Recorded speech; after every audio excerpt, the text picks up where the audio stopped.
3 ವಾರಗಳ ಹಿಂದೆ ಯಾರು ಊಹಿಸೋದಿಕ್ಕೂ ಸಾಧ್ಯವಿಲ್ಲದ ಬೆಳವಣಿಗೆ ಈಗ ನಡೆದಿದೆ. ಇರಾನ್ನಲ್ಲಿ ಈಗಿರುವಂತಹ ಎಲ್ಲವನ್ನ ಸರ್ವನಾಶ ಮಾಡಿ ಹೊಸ ಸರ್ಕಾರ ತಂದೇ ನಾವು ವಿರಮಿಸ್ತೀವಿ ಅಂತ ಹೇಳಿದಂಥ ಅಮೆರಿಕ ಅಧ್ಯಕ್ಷ ಟ್ರಂಪ್ ಈಗ ಇದಕ್ಕಿದ್ದ ಹಾಗೆ ತಣ್ಣಗಾಗಿದ್ದಾರೆ. ಟ್ರಂಪ್ ನಿಜವಾಗಿಯೂ ಶರಣಾಗಿದ್ದಾರೆ ಅಥವಾ ಬುದ್ಧಿವಂತಿಕೆ ಒಂದು ಹೊಸ ಆಟವನ್ನ ಹೂಡಿದ್ದಾರೆ ಅನ್ನುವಂಥ ಒಂದು ಅನುಮಾನ ಮೂಡೋ ಹಾಗಿದೆ. ಇರಾನ್ ಹಾರ್ಮುಜ್ ಜಲಸಂಧಿಯನ್ನ ತೆರೆದೇ ಇದ್ರೆ 48 ಗಂಟೆಗಳ ನಂತರ ಇರಾನ್ನ ವಿದ್ಯುತ್ ಸ್ಥಾವರದ ಮೇಲೆ ದಾಳಿ ಮಾಡೋದಾಗಿ ಬೆದರಿಕೆಯನ್ನು ಹಾಕಿದಂತ ಟ್ರಂಪ್ ಈಗ ಹಿಂದೆ ಸರಿದಿದ್ದಾರೆ. ಈಗ ಅವರು 5 ದಿನಗಳವರೆಗೆ ಯಾವುದೇ ದಾಳಿ ನಡೆಯೋದಿಲ್ಲ ಅಂತ ಹೇಳಿದ್ದಾರೆ. ಈ ಯುದ್ಧದಲ್ಲಿ ಟ್ರಂಪ್ ಇಸ್ರೇಲ್ನಿಂದ ದೂರ ಆಗ್ತಾ ಇರೋದು ಇದು 3ನೇ ಬಾರಿ. ಟೆಹರಾನ್ನ ತೈಲ ಸಂಸ್ಕರಣಾಗಾರದ ಮೇಲೆ ದಾಳಿಯಾದಾಗ ಟ್ರಂಪ್ ಅದ್ರ ಬಗ್ಗೆ ಅಸಮಾಧಾನವನ್ನು ವ್ಯಕ್ತಪಡಿಸಿದ್ದಾರೆ ಅನ್ನುವಂಥ ಒಂದು ಸುದ್ದಿ ಬಂತು. ನಂತರ ಇರಾನ್ನ ಸೌತ್ ಪಾರ್ಟ್ಸ್ ಗ್ಯಾಸ್ ಫೀಲ್ಡ್ ಮೇಲೆ ಇಸ್ರೇಲ್ ದಾಳಿ ಮಾಡಿದಾಗ ತನಗೆ ತಿಳಿಸದೇನೆ ಈ ಒಂದು ದಾಳಿ ಮಾಡಲಾಗಿದೆ ಅಂತ, ಹಾಗೆ ದಾಳಿ ನಡೆಸಬಾರ್ದಿತ್ತು ಅಂತ ಹೇಳಿದ್ರು. ಈಗ ಇರಾನ್ ಜೊತೆಗೆ ಮಾತುಕತೆ ನಡೀತಾ ಇದೆ ಅಂತ ಹೇಳ್ತಾ ಇದ್ದು 5 ದಿನಗಳವರೆಗೆ ದಾಳಿ ಮಾಡೋದಿಲ್ಲ ಅಂತ ಹೇಳೋ ಮೂಲಕ ಇಸ್ರೇಲ್ನಿಂದ ದೂರ ಆದಾಗಿದೆ. ಇದು ನಿಜಾನೇ ಆಗಿದ್ರೆ 24 ದಿನಗಳ ಯುದ್ಧದಲ್ಲಿ ಇದು ಅತಿ ದೊಡ್ಡ ಬದಲಾವಣೆ. ಕಳೆದ 2 ದಿನಗಳಲ್ಲಿ ಅಮೆರಿಕ ಮತ್ತೆ ಇರಾನ್ ನಡುವೆ ಉತ್ತಮ ಮತ್ತೆ ಸಕಾರಾತ್ಮಕ ಚರ್ಚೆಗಳು ನಡೆದಿವೆ ಅಂತ ಹೇಳೋದಿಕ್ಕೆ ಸಂತೋಷ ಆಗುತ್ತೆ ಅಂತ ಹೇಳಿದ್ದಾರೆ. ಈ ಚರ್ಚೆಗಳು ಮಧ್ಯಪ್ರಾಚ್ಯದಲ್ಲಿ ಸಂಘರ್ಷವನ್ನ ಸಂಪೂರ್ಣವಾಗಿ ಕಡಿಮೆ ಮಾಡುವಂತ ಒಂದು ಗುರಿಯನ್ನ ಹೊಂದಿವೆ ಅಂತ ಹೇಳಿದ್ದಾರೆ. ಇದರ ಆಧಾರದಲ್ಲಿ ಮುಂದಿನ 5 ದಿನಗಳವರೆಗೆ ಇರಾನ್ನ ವಿದ್ಯುತ್ ಸ್ಥಾವರಗಳು ಅಥವಾ ಇಂಧನ ಮೂಲ ಸೌಕರ್ಯಗಳ ಮೇಲಿನ ಯಾವುದೇ ದಾಳಿ ಮುಂದೂಡೋದಿಕ್ಕೆ ಯುದ್ಧ ಇಲಾಖೆಗೆ ಸೂಚಿಸಿದ್ದೀನಿ ಅಂತ ಹೇಳಿದ್ದಾರೆ. ಟ್ರಂಪ್ ತಮ್ಮ ಹೇಳಿಕೆಗಳನ್ನ ಬದಲಾಯಿಸ್ತಾನೆ ಇರ್ತಾರೆ ಅನ್ನೋದು ನಿಜಾನೇ ಆದ್ರೂ ಇದರಲ್ಲಿ ಒಂದು ಸ್ಪಷ್ಟತೆ ಇದೆ. ಮತ್ತೆ ಅವರು ಇದರಿಂದ ಹಿಂದೆ ಸರಿದಿದ್ದಾರೆ ಅನ್ನೋ ಹಾಗೆ ಕಾಣ್ತಾ ಇದೆ. ಈಗ ಇದು ಇರಾನ್ಗೆ ಒಂದು ಪ್ರಮುಖ ವಿಜಯ ಆಗಿದೆ. ಈ ಹೇಳಿಕೆಯಲ್ಲಿ ಇಸ್ರೇಲ್ನ ಉಲ್ಲೇಖ ಇಲ್ಲ. ಹಾಗಾದ್ರೆ ಇಸ್ರೇಲ್ ಏನ್ ಮಾಡುತ್ತೆ ಅನ್ನೋದು ಸ್ಪಷ್ಟ ಆಗಿಲ್ಲ. ಟ್ರಂಪ್ ಹೇಳಿಕೆಯ ನಂತರ ಬಹಳ ಸಮಯದವರೆಗೆ ಇರಾನ್ ಅಧಿಕೃತ ಹೇಳಿಕೆಯನ್ನ ನೀಡಲಿಲ್ಲ. ಇರಾನ್ನ ಸರ್ಕಾರಿ ಮಾಧ್ಯಮ ಮಾತ್ರ ಇರಾನ್ನ ಪ್ರತಿಕಾರದ ದಾಳಿಯ ಬೆದರಿಕೆಗೆ ಹೆದರಿ ಟ್ರಂಪ್ ಹಿಂದೆ ಸರಿದ್ರು ಅಂತ ಬರೆದಿದೆ. ಟ್ರಂಪ್ ಹೇಳಿಕೆ ಹೊತ್ನಲ್ಲಿನೇ ಒಮಾನ್ನ ವಿದೇಶಾಂಗ ಸಚಿವರು ಇದು ಇರಾನ್ನ ಯುದ್ಧ ಅಲ್ಲ, ಅಂದ್ರೆ ಇರಾನ್ ಯುದ್ಧವನ್ನ ಪ್ರಾರಂಭ ಮಾಡಲಿಲ್ಲ ಅಂತ ಅವರು ಟ್ವೀಟ್ ಮಾಡಿದ್ದಾರೆ. ಈ ಯುದ್ಧ ಈಗಾಗಲೇ ವ್ಯಾಪಕ ಆರ್ಥಿಕ ಸವಾಲುಗಳನ್ನ ಒಡ್ತಾ ಇದೆ. ಈ ಯುದ್ಧ ಮುಂದುವರಿಯೋದ್ರಿಂದ ಪರಿಸ್ಥಿತಿ ಇನ್ನಷ್ಟು ಹದಗೆಡತ್ತೆ ಅಂತ ಒಮಾನ್ನ ವಿದೇಶಾಂಗ ಸಚಿವರು ಬರೆದಿದ್ದಾರೆ. ಇರಾನ್ ಮೇಲೆ ಭಾರಿ ಬಾಂಬ್ ದಾಳಿ ಮಾಡೋದು ಇಲ್ವೇ ಹಿಮ್ಮೆಟ್ಟೋದು, ಇವೆರಡೇ ಆಯ್ಕೆಗಳು ಟ್ರಂಪ್ ಮುಂದಿವೆ ಅಂತ ತಜ್ಞರು ಹೇಳ್ತಾ ಇದ್ದಾರೆ. ಮತ್ತೆ ಟ್ರಂಪ್ ಹಿಂದೆ ಸರಿಯೋದನ್ನ ಇಲ್ಲಿ ಆಯ್ಕೆ ಮಾಡ್ಕೊಂಡಿದ್ದಾರೆ. ಟ್ರಂಪ್ ಇರಾನ್ನಲ್ಲಿ ಯಾರೊಂದಿಗೂ ಮಾತನಾಡಿರದೇ ಇರುವಂತ ಒಂದು ಸಾಧ್ಯತೆ ಕೂಡ ಇದೆ. ಆದ್ರೆ ಅವರು ಸಮಯಾವಕಾಶವನ್ನ ಕೇಳ್ತಾ ಇರೋ ಹಾಗಿದೆ ಅನ್ನುವಂಥ ಅಭಿಪ್ರಾಯಗಳು ಕೂಡ ವ್ಯಕ್ತವಾಗ್ತಾ ಇವೆ. ಇರಾನ್ ಯಾವುದೇ ಮಾತುಕತೆಗೆ ರೆಡಿ ಇಲ್ಲ ಅನ್ನುವಂಥ ತನ್ನ ನಿಲುವಿಗೆ ಅಂಟಿಕೊಂಡಿದೆ ಅಂತ ಹೇಳಲಾಗಿದೆ. ಈ ಹಿಂದೆಯೂ ಕೂಡ ಇರಾನ್ ಮಾತುಕತೆಗಳ ವರದಿಗಳನ್ನ ಪ್ರತಿ ಬಾರಿನೂ ನಿರಾಕರಿಸಿದೆ. ಆದ್ರೆ ಹಾರ್ಮುಜ್ ಅನ್ನ ಮತ್ತೆ ತೆರೆಯುವಂತೆ ಮಾಡಬೇಕಾದಂತಹ ಒತ್ತಡ ಎದುರಿಸ್ತಾ ಇರುವಂತಹ ಟ್ರಂಪ್ ಅವರ ಉದ್ದೇಶ ಬದಲಾಗ್ತಾ ಇದೆ. ತೈಲ ಮತ್ತೆ ಅನಿಲ ಬಿಕ್ಕಟ್ಟು ತೀವ್ರಗೊಳ್ತಾ ಇರೋದ್ರಿಂದ ಎಲ್ಲರ ಬೆಂಬಲವನ್ನ ಕಳೆದುಕೊಳ್ಳುವಂತ ಸ್ಥಿತಿ ಬರಬಹುದು ಅನ್ನುವಂಥ ಒಂದು ಭಯ ಈಗ ಟ್ರಂಪ್ ಅವರನ್ನ ಕಾಡ್ತಾ ಇರೋ ಹಾಗಿದೆ. ಆದ್ರೆ ತನ್ನ ಉನ್ನತ ನಾಯಕರನ್ನ ಕಳ್ಕೊಂಡಂತ ಇರಾನ್ ಯಾವುದೇ ಒಂದು ದೃಢ ಭರವಸೆಯನ್ನ ಪಡೆಯದೆ ಹೇಗೆ ಯುದ್ಧದಿಂದ ಹಿಂಜರಿಬಹುದು? ಮತ್ತೆ ಟ್ರಂಪ್ ಈ ಇಡೀ ಪ್ರಕ್ರಿಯೆಯಿಂದ ನೇತನ್ಯಾಹು ಅವರನ್ನ ಹೊರಗಿಟ್ಟಿದ್ದಾರಾ? ಅದಕ್ಕಿಂತನೂ ಟ್ರಂಪ್ ಯುದ್ಧದಿಂದ ಹಿಂದೆ ಸರಿಯೋದಕ್ಕೆ ನೇತನ್ಯಾಹು ಬಿಡ್ತಾರಾ? ಇದು ಮುಂಬರುವ ದಿನಗಳಲ್ಲಿ ಸ್ಪಷ್ಟ ಆಗಬಹುದು. ಇದೆಲ್ಲದರ ನಂತರನೂ ಅಮೆರಿಕ ಬೇರೆ ಯಾವುದಾದ್ರೂ ರೂಪದಲ್ಲಿ ದಾಳಿಯನ್ನ ಮುಂದುವರಿಸುವಂತ ಸಾಧ್ಯತೆ ಇದೆ. ಯಾಕಂತಂದ್ರೆ ಟ್ರಂಪ್ ದಾಳಿ ನಿಲ್ಲಿಸೋದ್ರ ಬಗ್ಗೆ ಉಲ್ಲೇಖ ಮಾಡಿಲ್ಲ, ಕೇವಲ 5 ದಿನಗಳವರೆಗೆ ಮುಂದೂಡೋದ್ರ ಬಗ್ಗೆ ಅಷ್ಟೇ ಅವರು ಹೇಳಿದ್ದಾರೆ. ಆದ್ರೂ 5 ದಿನಗಳವರೆಗೆ ಹಿಂದೆ ಸರಿಯೋದು ಸಣ್ಣ ವಿಷಯ ಅಲ್ಲ. ಇದು ಈ ಯುದ್ಧದಲ್ಲಿ ಇರಾನ್ ಅನೇಕ ರೀತಿಯಲ್ಲಿ ಅಮೆರಿಕ ಮತ್ತೆ ಇಸ್ರೇಲ್ಗಿಂತನೂ ಮೇಲುಗೈ ಸಾಧಿಸಿದೆ. ಮತ್ತೆ ಈಗ ಟ್ರಂಪ್ ಅವರ ಈ ಹೇಳಿಕೆ ಇರಾನ್ನ ಅತಿ ದೊಡ್ಡ ಗೆಲುವು. ಇರಾನ್ ತನ್ನ ಹೇಳಿಕೆಯಿಂದ ಹಿಂದೆ ಸರಿದಿಲ್ಲ, ಅದು ಹೆದರೋದಿಲ್ಲ. ಇಲ್ಲಿಯವರೆಗೆ ಇರಾನ್ನ ಏಕೈಕ ನಿಲುವೇನು ಅಂತ ಅಂದ್ರೆ ಯುದ್ಧ ನಿಲ್ಲುವವರೆಗೆ, ಮತ್ತೆ ದಾಳಿ ನಡೆಯೋದಿಲ್ಲ ಅನ್ನುವಂಥ ಒಂದು ಗ್ಯಾರಂಟಿ ಸಿಗೋವರೆಗೆ, ಮತ್ತೆ ನಷ್ಟಗಳಿಗೆ ಪರಿಹಾರ ಪಾವತಿಸುವವರೆಗೆ ಯುದ್ಧ ನಿಲ್ಲೋದಿಲ್ಲ ಅನ್ನೋದು. ಹಾಗಾದ್ರೆ ಟ್ರಂಪ್ ಇರಾನ್ನಲ್ಲಿ ಯಾರೊಂದಿಗೆ ಮಾತಾಡ್ತಾ ಇದ್ದಾರೆ? ಇರಾನ್ನಲ್ಲಿ ಮಾತಾಡೋದಕ್ಕೆ ಯಾರು ಉಳಿದಿಲ್ಲ ಅಂತ ಅವರು ಈ ಮೊದಲು ಹೇಳಿದ್ರು. ಈಗ ಮಾತುಕತೆಗೆ ಅವರಿಗೆ ಯಾರು ಸಿಕ್ಕಿದ್ದಾರೆ ಅನ್ನುವಂಥ ಒಂದು ಪ್ರಶ್ನೆ ಕೂಡ ಹೇಳುತ್ತೆ. Their leaders are all gone. The next set of leaders are all gone. And the next set of leaders are mostly gone. And now nobody wants to be a leader over there anymore. We're having a hard time. We want to talk to them and there's nobody to talk to. We have nobody to talk to. And you know what? We like it that way. ಇದೆಲ್ಲದರ ಹೊರತಾಗಿನೂ Trump ಅವರ ಈ ಹೇಳಿಕೆ America ಗಮನಾರ್ಹವಾಗಿ ಹಿಂದೆ ಸರಿದಿದೆ ಅನ್ನೋ ಹಾಗೆ ಸೂಚಿಸುತ್ತೆ. ಇನ್ನು ಅಮೆರಿಕದ ಒಳಗೆ ಮತ್ತೆ ಹೊರಗೆ ಇರಾನ್ ವಿರುದ್ಧ ಸಾರ್ವಜನಿಕ ಅಭಿಪ್ರಾಯವನ್ನ ರೂಪಿಸೋದಕ್ಕೆ ಅವರಿಗೆ ಸಾಧ್ಯ ಆಗ್ತಾ ಇಲ್ಲ, ಅಥವಾ ಇರಾನ್ ವಿರುದ್ಧ ಹೋರಾಡೋದಕ್ಕೆ ಅವರಿಗೆ ಸಾಧ್ಯ ಆಗ್ತಾ ಇಲ್ಲ. ಟ್ರಂಪ್ ಈ ಮೊದಲು 48 ಗಂಟೆಗಳ ಗಡುವಿನ ಎಚ್ಚರಿಕೆಯನ್ನ ನೀಡಿದಾಗ ಅಮೆರಿಕ ಏನಾದರೂ ದಾಳಿ ಮಾಡಿದ್ರೆ ಕೊಲ್ಲಿಯಲ್ಲಿರುವಂತಹ ಎಲ್ಲಾ US ನೆಲೆಗಳು ಮತ್ತೆ ಇಂಧನ ಸಂಪನ್ಮೂಲಗಳ ಮೇಲೆ ದಾಳಿ ಮಾಡೋದಾಗಿ ಇರಾನ್ ಪ್ರತ್ಯುತ್ತರ ಕೊಡ್ತು. ಹಾರ್ಮುಜ್ ಜಲಸಂಧಿಯನ್ನು ಸಂಪೂರ್ಣವಾಗಿ ಮುಚ್ಚುವಂತ ಒಂದು ಎಚ್ಚರಿಕೆಯನ್ನು ಕೂಡ ನೀಡಿತು. ಆದರೆ ಈಗ ಟ್ರಂಪ್ ತಮ್ಮ ಹೇಳಿಕೆಯನ್ನು ಬದಲಾಯಿಸಿದ್ದಾರೆ. ಆದರೆ ಈ ಹೇಳಿಕೆಯು ಕೂಡ ಬದಲಾಗುತ್ತಾ ಅನ್ನೋದನ್ನ ಕಾದು ನೋಡಬೇಕಾಗಿದೆ. ಅಥವಾ ಟ್ರಂಪ್ ಯುದ್ಧ ನಿಲ್ಲಿಸುವಂತ ಒಂದು ಮಾತನಾಡ್ತಾ ಇರೋದು ಮಾರುಕಟ್ಟೆ ಚೇತರಿಸಿಕೊಳ್ಳಿ ಅನ್ನುವಂಥ ಒಂದು ಉದ್ದೇಶದಿಂದ ಇರಬಹುದಾ? ಟ್ರಂಪ್ ಈ ಹೇಳಿಕೆ ನೀಡಿದ ಕೆಲವೇ ನಿಮಿಷಗಳ ನಂತರ US ಷೇರು ಮಾರುಕಟ್ಟೆಯಲ್ಲಿ ಚೇತರಿಕೆ ಕಂಡಿರುವಂತಹ ಸುದ್ದಿ ಕೂಡ ಇದೆ.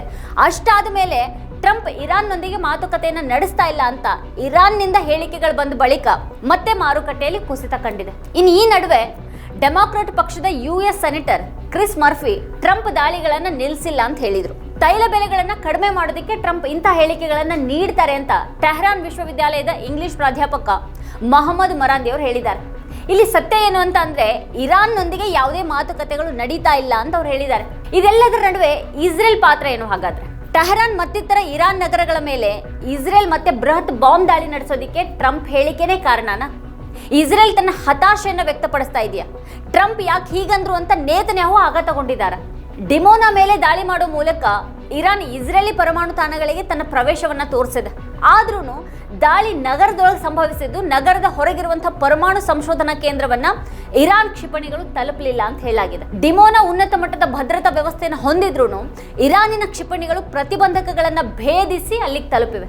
ಡಿಮೋನಾದಲ್ಲಿ ಆದ ಹಾಗೇನೆ ಇರಾನಿನ ಕ್ಷಿಪಣಿಗಳು ಗುರಿಗಳನ್ನು ಹೊಡೆಯೋದಿಕ್ಕೆ ಪ್ರಾರಂಭ ಮಾಡಿದ್ರೆ ಏನಾಗಬಹುದು?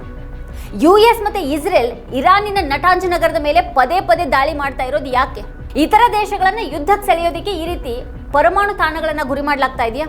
ಈ ಉನ್ಮಾದಿ ನಾಯಕರು ಪರಮಾಣು ಬೆದರಿಕೆಗಳಿಂದ ಜಗತ್ತನ್ನ ರಕ್ಷಿಸುವಂತ ಹೆಸರಿನಲ್ಲಿ ಇರಾನ್ ವಿರುದ್ಧ ಮುಗಿಬೀಳಬಹುದು. ದಾಳಿಯನ್ನ ರಷ್ಯಾ ಖಂಡಿಸಿದೆ. ಮತ್ತೆ ಅಂತಹ ದಾಳಿಗಳು ಅಂತಾರಾಷ್ಟ್ರೀಯ ಕಾನೂನನ್ನ ಉಲ್ಲಂಘಿಸುತ್ತವೆ ಮತ್ತೆ ಪಶ್ಚಿಮ ಏಷ್ಯಾದಲ್ಲಿ ವಿನಾಶಕ್ಕೆ ಕಾರಣ ಆಗಬಹುದು ಅಂತ ಹೇಳಿದೆ. ಇರಾನ್ ವಿರುದ್ಧ ಸಾರ್ವಜನಿಕ ಅಭಿಪ್ರಾಯವನ್ನ ರೂಪಿಸೋದಿಕ್ಕೆ ಪರಮಾಣು ತಾಣಗಳನ್ನ ಗುರಿಯಾಗಿಸುವಂತ ಒಂದು ಸಾಧ್ಯತೆ ಇದೆ. ಇರಾನ್ ಎಚ್ಚರಿಸಿರೋ ಹಾಗೆ ಟ್ರಂಪ್ ದಾಳಿಗೆ ಪ್ರತಿಕ್ರಿಯೆಯಾಗಿ ಇರಾನ್ ಗಲ್ಫ್ ರಾಷ್ಟ್ರಗಳ ಇಂಧನ ಸೌಲಭ್ಯಗಳ ಮೇಲೆ ದಾಳಿ ಮಾಡಿದ್ರೆ ಅದು ವ್ಯಾಪಕ ವಿನಾಶ ಕಾರಣ ಆಗುತ್ತೆ. ಗಲ್ಫ್ ರಾಷ್ಟ್ರಗಳಲ್ಲಿ ತಲಾ ಇಂಧನ ಬಳಕೆ ಇರಾನ್ಗಿಂತಲೂ 5 ಪಟ್ಟು ಹೆಚ್ಚಾಗಿದೆ. ಬಹ್ರೇನ್, ಸೌದಿ ಅರೇಬಿಯಾ ಮತ್ತೆ ಖತರ್ನಂತಹ ದೇಶಗಳ ಇಂಧನ ಸೌಲಭ್ಯಗಳ ಮೇಲೆ ಇರಾನ್ ಏನಾದರೂ ದಾಳಿ ಮಾಡಿದ್ರೆ ಈ ದೇಶಗಳಿಗೆ ಸವಾಲುಗಳು ಹೆಚ್ಚಾಗುತ್ತವೆ. ಭಾರತಕ್ಕೆ ಹೋಲಿಕೆ ಮಾಡಿದ್ರೆ ಗಲ್ಫ್ ರಾಷ್ಟ್ರಗಳು ಕೇವಲ 60% ಮಳೆ ಪಡೆಯುತ್ತವೆ. ನೈಸರ್ಗಿಕ ಜಲ ಸಂಪನ್ಮೂಲಗಳು ಅತ್ಯಂತ ಸೀಮಿತವಾಗಿವೆ ಅಲ್ಲಿ.